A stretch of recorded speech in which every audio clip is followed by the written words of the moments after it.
I had went before Judge Bourne 26 times the year before I went to prison. 26? Mm-hmm.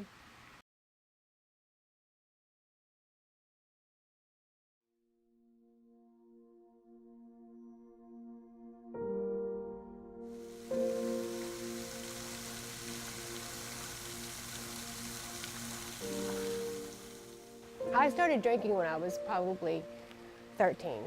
About 9 years, 10 years, I was clean. And I got my nursing degree, things really thrived. We got a home, we had our kids in school. After I had my third child, it was brought back into the home again. This time, well, it escalated. He had brought methamphetamines back into the home. And after I had surgery, after I had one of my kids, I had surgery, and I started on pain pills. And that's where I couldn't put it down. And my husband left me because he decided to clean up and I couldn't. I just couldn't get off the pain pills. He left with the kids and I went back to meth because I needed something. I was hooked on drugs and I needed something, so I started on meth because it was cheaper. I wasn't a nurse, I couldn't afford the pills, so I got on meth. Well, to afford to do that, I started selling meth. And so here I have no husband, lost my nursing degree, lost my children, lost my home, went to jail for delivery of meth for selling it. I had nothing left to my name. I cashed in all stocks, all bonds, all retirement, all savings accounts, my home, all my jewelry, laptops, anything electronic worth of any value was gone.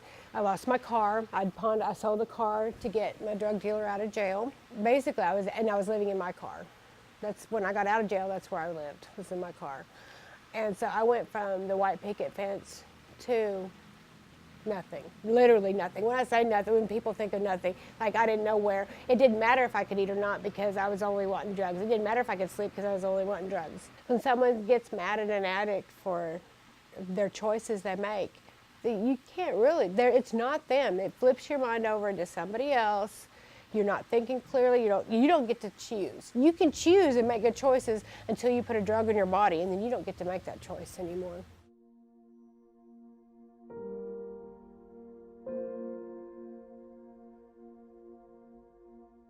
First of all, they offered me probation.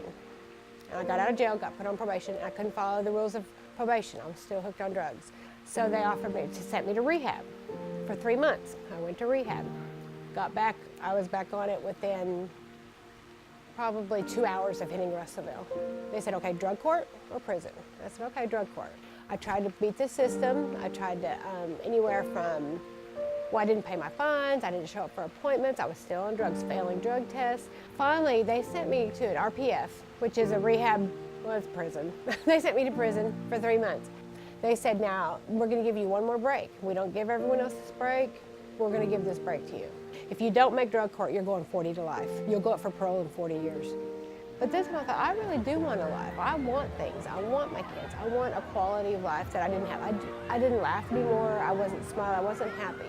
I was tired. I was just tired. I was tired of playing the games. It had wore me out. I wasn't having fun. And I just had to make a life decision that I did not want this anymore.